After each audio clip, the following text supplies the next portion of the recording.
ಮೆಂತ್ಯ ಸೊಪ್ಪಿನ ಚಟ್ನಿ ಮಾಡೋದು ಹೆಂಗೆ ಅಂತ ನಾನು ಹೇಳ್ತೀನಿ ಬನ್ನಿ. ಒಂದು ಕಟ್ ಸೊಪ್ಪು ತೊಗೊಂಡಿದ್ದೀನಿ ನಾನು, ಮೆಂತ್ಯ ಸೊಪ್ಪು, 2 ನಾಟಿ ಟೊಮೊಟೊ, ದಪ್ಪ ಇರಲಿ ಟೊಮೊಟೊ ಸ್ವಲ್ಪ, 2 ಈರುಳ್ಳಿ ದಪ್ಪದು, 2 ಬೆಳ್ಳುಳ್ಳಿ ತೊಗೊಂಡಿದ್ದೀನಿ, 4-5ರಿಂದ ಬ್ಯಾಡಗೆ ಮೆಣಸಿನ್ಕಾಯಿ, ಅರ್ಧ ಸ್ಪೂನ್ ಜೀರಿಗೆ, ರುಚಿಗೆ ತಕ್ಕ ಉಪ್ಪು ತೊಗೊಂಡು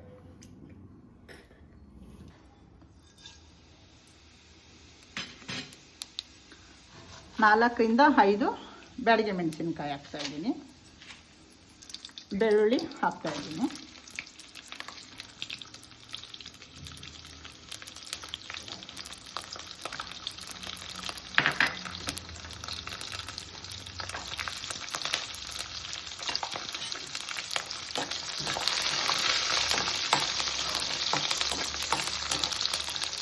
ಇದು ತುಂಬ ಆರೋಗ್ಯಕ್ಕೆ ಒಳ್ಳೆಯದು, ಮಕ್ಕಳಿಗೆ ಬಾಣಂತಿಗೆಲ್ಲ ತುಂಬ ಒಳ್ಳೆಯದು.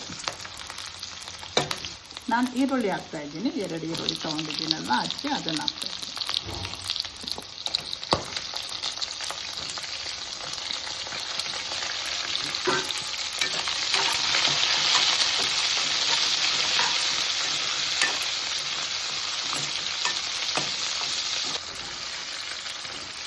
ಇದಕ್ಕೆ ನೀರು ಹಾಕ್ಕೊಂಡಿಲ್ಲ, ನೀರೇನು ಹಾಕ್ಕೊಂಡಿಲ್ಲ.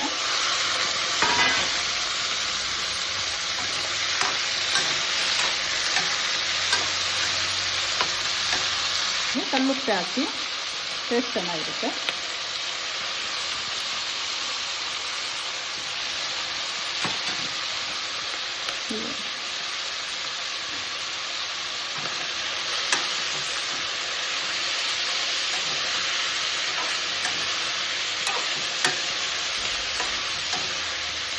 ಇದೆಲ್ಲ ರೋಸ್ಟ್ ಆಯ್ತಲ್ಲ, ಇವಾಗ ಸೊಪ್ಪು ಹಾಕ್ಕೊತೀನಿ.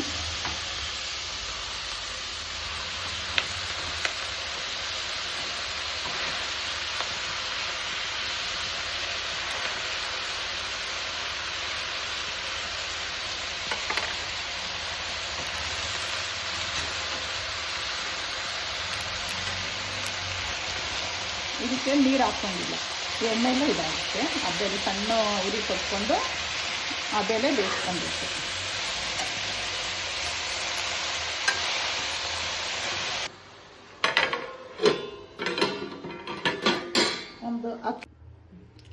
ಇವಾಗ ಆರಿದೆ ಇದು ಸೊಪ್ಪು, ನಾನು ಮಿಕ್ಸಿಗೆ ಹಾಕ್ಕೊಂಡು ರುಬ್ಕೊತೀನಿ. ತುಂಬ ನುಣ್ಣಗೆ ರುಬ್ಬಬೇಡಿ, ದಪ್ಪ ತರಿಯಾಗಿ ರುಬ್ಕೊಳ್ಳಿ. ಇವಾಗ ಆಗಿದೆ, ರೆಡಿ ಆಗಿದೆ ಚಟ್ನಿ ಇದು. ನೋಡಿ, ನಾನು ಈ ಥರ ತರ್ತರೆ ರುಬ್ಕೊಂಡಿದ್ದೀನಿ. ತರ್ತರೆ ರುಬ್ಕೊಳ್ಳಿ, ಮತ್ತು ಮಕ್ಕಳಿಗೆಲ್ಲ ಕೊಡಿ, ಒಳ್ಳೆಯದು, ಇಷ್ಟಪಟ್ಟು ತಿಂತಾರೆ.